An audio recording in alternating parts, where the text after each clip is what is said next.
What's up, people? This is William Jones making videos about leaving religion. The purpose of the videos is to get you to think. Turn your brains on and think. And use logic and use reason and realize that religion is fake. Alright, people. It's good to be back. I did a short, if some of y'all have seen it, and it was just saying that in that short, I was comparing Jesus Christ to Peter Parker, aka Spider-Man, and Bruce Banner, aka the Incredible Hulk. How they both received their powers, by something happening. So I used that same analogy with Jesus Christ, okay? And doing that short, of course, in the comments, the Christians came for me, and I mean, what else could I expect? That's what they're going to do. They're going to come for me because of their beliefs. So what they don't understand is they're seeing a short and not the whole video, but I made clear on the, the description, I was talking about the Gospel of Mark, which was the first gospel. And if you read the Gospel of Mark, it begins with Jesus being a 30-year-old man. There is no backstory on him. There's no backstory. It says nothing about him being, his mother being approached by an angel, or his stepfather being spoken to in a dream, that he was going to be the son of a God. This is nowhere in there. That came with the Gospels of Matthew and Luke. So that lets us know that there was a progression of the story according to what was going on at the time. So, of course, they were offended. And when I said that he really wasn't the Son of God, somebody says, well, it says right here in Mark chapter 1, and for sake of trying to get this video up fast, I'm not going to do a whole lot of editing and put stuff on the screen. I'm just going to put the video up. You can check it out for yourself. But in Mark chapter 1, verse 1, it says, let me go to the King James. For that, it says, verse 1 of Mark 1:1, it says, the beginning of the gospel of Jesus Christ, the Son of God. So someone was like, look, you don't know what you're talking about. It says right here in verse 1 that he's the Son of God. And I'm like, right. And if you continue reading, it's going to tell you how he became the Son of God. He became the Son of God when you go down to verse 4. John baptized him. And hold on. My bad. No, verse 4. I'm jumping ahead. It says in verse 10, and straightway coming up out of the water, he saw the heavens open, and the Spirit like a dove descending upon him. And there came a voice from heaven saying, Thou art my beloved Son, in whom I am well pleased. King James Version. That's how he became the Son of God, in that gospel. So the later versions that want to go back and say, well, this would happen before all of that. No. You have to go by the book when the book came out. You don't read a book and then assume a whole lot of other things about the book just because, no, there's a progression on things and we see it. So there was a progression with this. There were other gospels coming out later because the Jesus story was constantly changing. It was constantly changing. But they don't get that, all right?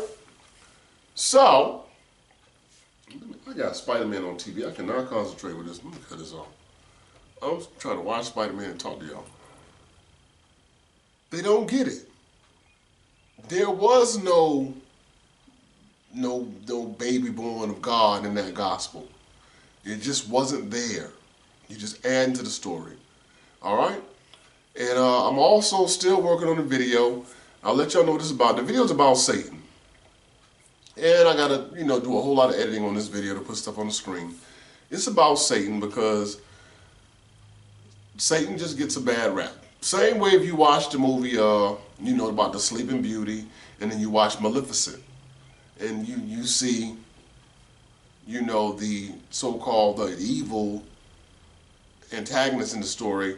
No, they tell the story from their perspective. You see, oh, they weren't what I thought they were because I only heard it from this side. Like for those of you that might have saw the movie Hoodwinked, it's a CGI movie, and it's about Red Riding Hood, and they was like, oh, the wolf did this, that, the third. And the frog lawyer came in and was like, no, we can't just say somebody's guilty because we heard one story. Let's go through it. And they went through everybody's story. That's how things should be taken. You can't read a Bible where it's going to make this person supposedly the good person, and then all the bad people, their story is not told. You're only hearing one side of the story. That's not even court. That's not even court. You have to hear both sides. Even the Bible says that, you know, people believe one person until the other man comes in and tell his story. That's in Proverbs. So why do everybody assume God is the good guy? With all the evil he does, he's assumed to be the good guy, and Satan is assumed to be the bad guy. But it's a matter of what perspective the story is told from. Just like recently, my daughter and I was watching television. I cut the TV on. I said, "Oh, I see PBA's on. That's Professional Bowling Association." And I bowl, so I wanted to watch the bowling tournament. And they were watching. I mean, we were watching this. You know, the people trying to compete to see who will play against the champion for the championship. So we watched this one guy, and he beat this person. He beat that person. We watched him beat everybody. And he faced the champion. My daughter says to me, "So who are you rooting for?" I said, "Of course the guy we've been watching the whole time." I mean, that's just like a movie. You watch somebody in the movie, you watch Karate Kid, you know the Karate Kid story. You watching Daniel. You watching his story, you want him to win. When you watch anything and you watch the build-up, you're going to go with the person you've been watching the whole time. So I said, that's what we're going for. And he did win. The point is, stories are all about the perspective it's told from whose perspective. You can make them the good guy or the bad guy. The news does that now. You can make a person the good guy or the bad guy. You can flip it how you want to. So my whole thing is I'm going to do the thing about Satan. And I'm just working on that video, the editing part of it, because it's just a whole lot. But I'm going to put this video out here just to get something out here in the meantime, in between time. So what I want to talk about in this video, I was watching some of my old videos from back when I was a Christian, a video I did 13 years ago. And it's about a story in 1 Kings chapter 13. And the story is about a prophet, a lion, and an ass, or a donkey, whatever you want to call it, all right? The story is crazy. I don't know the point of the story, but this is what it is. And for sake of understanding it, I'm going to go from the King James Version. I'm gonna just kind of go through it in the New Testament, I mean the NIV, the New International Version, because reading the King James, you won't understand anything, even though the story really doesn't make a whole lot of sense anyway. But the bottom line is with this story, let me see what time it is. I got all these clocks on the way, look at that. The bottom line in this story is, it's about a prophet. So, in verse 1 of chapter 13, 1 Kings chapter 13, verse 1, it says, by the word of the Lord, a man of God came from Judah to Bethel, as Jeroboam was standing by the altar to make an offering.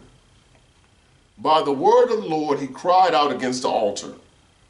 Altar, altar, this is what the Lord says. A son named Josiah will be born to the house of David. On you he will sacrifice the priests of the high places who make offerings here, and human bones will be burned on you. It said that same day the man of God gave a sign. This is the sign the Lord has declared. The altar will be split apart, and the ashes on it will be poured out. So that's the prophecy the man of God came in and made, that a son is going to be named Josiah, will be born to the house of David. And the altar they've been sacrificing on with the ashes, it said human bones will be burned on you. It says that the altar will be split apart and those ashes will be poured out or fall off of the altar, right? Because the altar is going to split, of course. Now, when King Jeroboam heard what the man of God cried out against the altar at Bethel, he stretched out his hand from the altar and said, "Seize him." But the hand he stretched out toward the man shriveled up, so that he could not pull it back. Also, the altar was split apart, and its ashes poured out according to the sign given by the man of God by the word of the Lord. Then the king said to the man of God, "Intercede with the Lord your God and pray for me, that my hand may be restored." So the man of God interceded with the Lord, and the king's hand was restored and became as it was before. The king said to the man of God, "Come home with me for a meal. I will give you a gift." But the man of God answered the king, "Even if you were to give me half your possessions, I would not go with you, nor would I eat bread or drink water here. For I was commanded by the word of the Lord, you must not eat bread or drink water or return by the way you came." So he took another road and did not return by the way he had come to Bethel. And just make sure everybody understands what's going on. The king didn't like the word that the prophet gave. And when he stretched out his hand to tell the soldiers to seize the man, his hand, it doesn't say what happened. It said his hand just shriveled up. He couldn't bring his hand back in. So now he know, okay, this is the real deal. So he begs the prophet to, come on, man, talk to your God. Notice he's not saying even my God. It's funny how this is supposed to be Israel. But he didn't say talk to our God or my God. He said talk to your God and like fix this situation. So the man of God intercedes. I guess he prayed and his hand was restored. And so he asked the prophet to come back home to eat with him.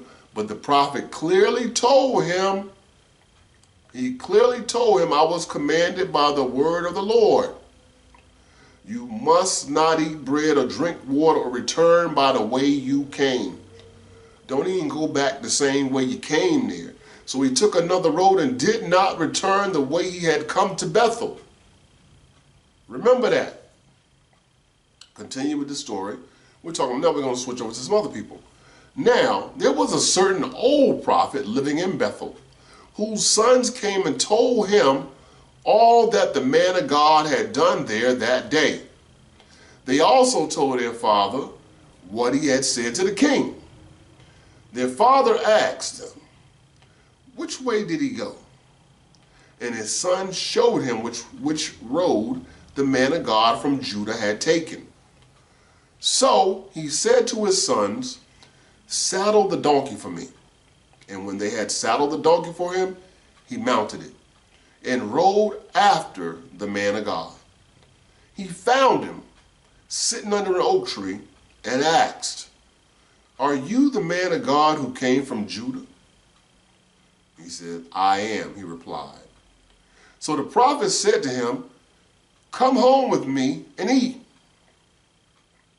The man of God said, "I cannot turn back and go with you, nor can I eat bread or drink water with you in this place.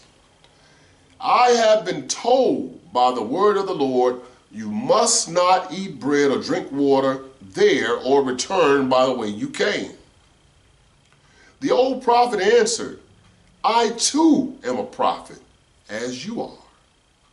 And an angel said to me by the word of the Lord, bring him back with you to your house, so that he may eat bread and drink water." But he was lying to him. So the man of God returned with him and ate and drank in his house. You see that? The old prophet lied to him. The King James said, but he lied. Here it said, but he was lying to him. So either way, the old prophet was lying to him. So if the Lord had told him, don't come back, that's all you kept saying is, he told me not to come back and eat bread or drink wine the way he came. Man said, now the angel told me something different, so come on and eat with me. And he did it. Let's continue with the story. While they were sitting at the table, the word of the Lord came to the old prophet who had brought him back. He cried out to the man of God who had come from Judah, "This is what the Lord says. You have defied the word of the Lord and have not kept the command the Lord your God gave you. You came back and ate bread and drank water in the place where he told you not to eat or drink. Therefore, your body will not be buried in the tomb of your ancestors."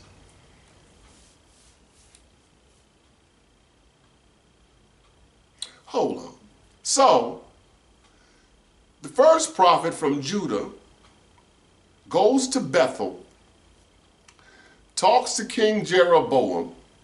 Jeroboam wants him to come back and eat with him. He says, I can't go back out. The Lord commanded me not to go back the way I came and don't eat or drink no wine. I can't do it, right?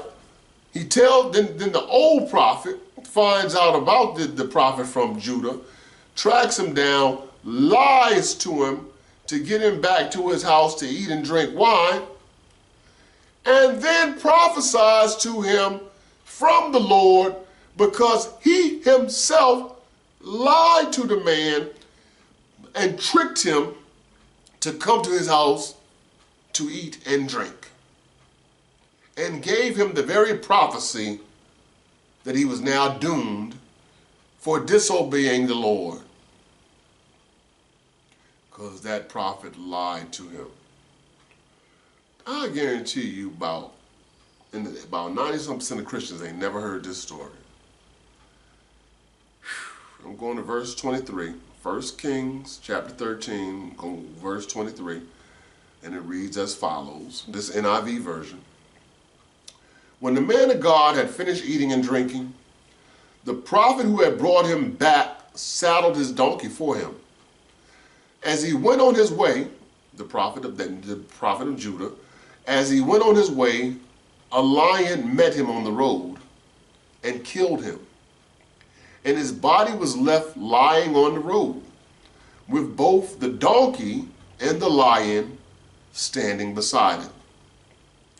Some people who passed by saw the body lying there, with the lion standing beside the body, and they went and reported to the city where the old prophet lived.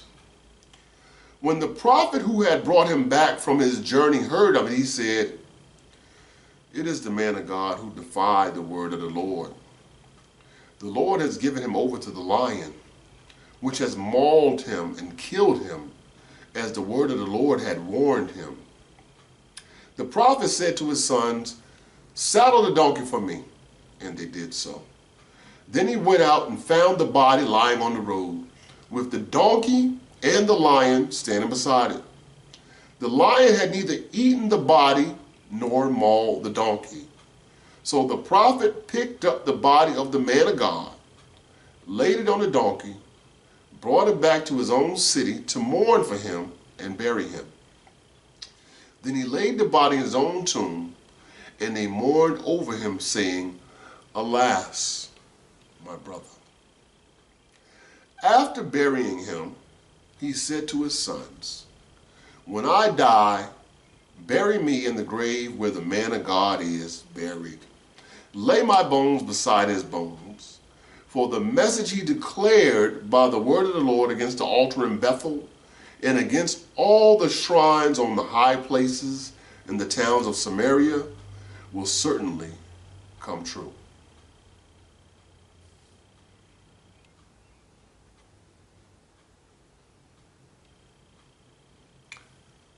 And what is the point of all of this? So you got a prophet who's lying. The prophet lies and then prophesies. He lies, then prophesies. Lies, then prophesies. Lies, then prophesies. He lies, then he prophesies. Lies, then he prophesies. God, that's a song right there. And he lies, and then he prophesies. What is the point? He's shaking his head like, dang, he just disobeyed the Lord. Like you didn't lie to him. He was minding his business. You tracked the man down to lie to him and get him killed.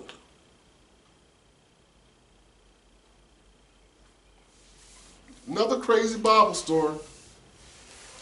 You ain't gonna hear that one being spoken about though. No, people don't know about that story right there, so you ain't really gonna hear about that one, but what was the point? You lied to the man, but you're a prophet. So what would I tell you today about these so-called prophets today? So they have the ability to lie and then prophesy. They can lie and then they prophesy. They lie, then prophesy. They lie, then they prophesy. They can do that. You know what I'm saying? Church. It's church. That's what it is. But notice this. So people was walking by. I guess it's somewhere everybody walks through, and you see a lion. Not a lioness, but a lion.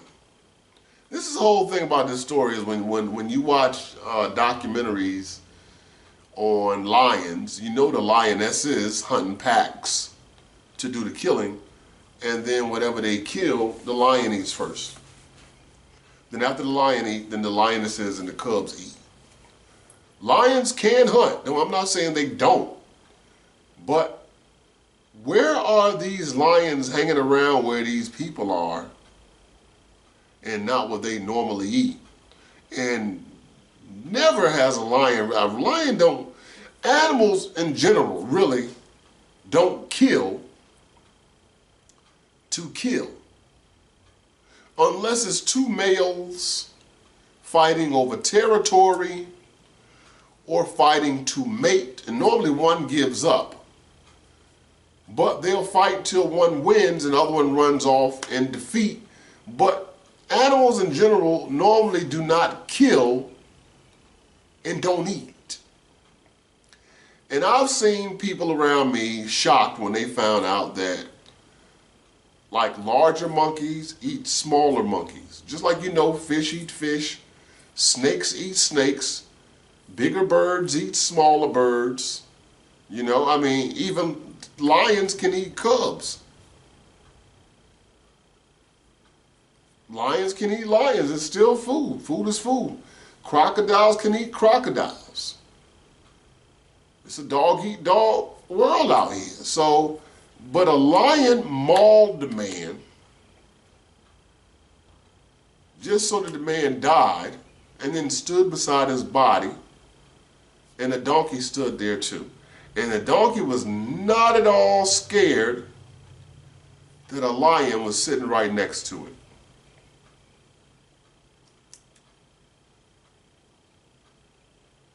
This sounds like a BS story to me. This sounds like a BS story to me. It's just a story. This makes no sense. What was the point? What was the point? I'm going to leave it there for y'all. You know, it's 1 Kings chapter 13. Check it out for yourself. I don't know the point. I didn't understand the point back when I did the video 13 years ago. The prophet, the lion, and the ass. Lion ass. The prophet was a lion ass. The old prophet was a lion ass. Yep, maybe that's the point. Or if you want to make a point, I can give you a church point. Man, don't trust nobody. Somebody told you what to do, just do that and forget what they say. And I would say the Lord said, but I can't even say the Lord said. I would preach that if I was preaching. I mean, the Lord tell you to do something, then don't you go listen to these people. I don't care if they even prophesy to you. Do what the Lord told you to do. I would go with that.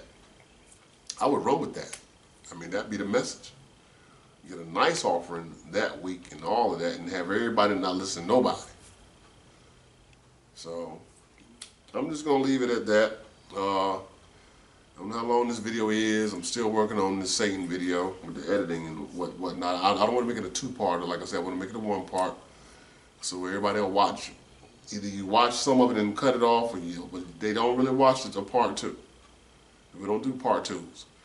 So I'm working on that, but I'm gonna put this one out here for y'all now. It's not gonna be a whole lot of editing on this video. I just want to get it out here, okay? So again, read the comments, watch what the Christians say on these shorts. They can say some outlandish things, and of course, they're always gonna tell you that your church hurt, you're mad God didn't do what you want to do. What you're saying is a lie because they don't believe it. It's just outlandish. It makes no sense. The people that know the least about the Bible believe the Bible. Honestly. Those who know the least believe it the most. And those that know about it the most don't believe it. So y'all don't believe the hype. Hit the like button. I should have said at the beginning. I always forget that part. And I don't know why I can't remember to say hit the like button. I'll put it on the screen at the beginning of the video. So I will see y'all in the next video. And y'all take care out there. Peace.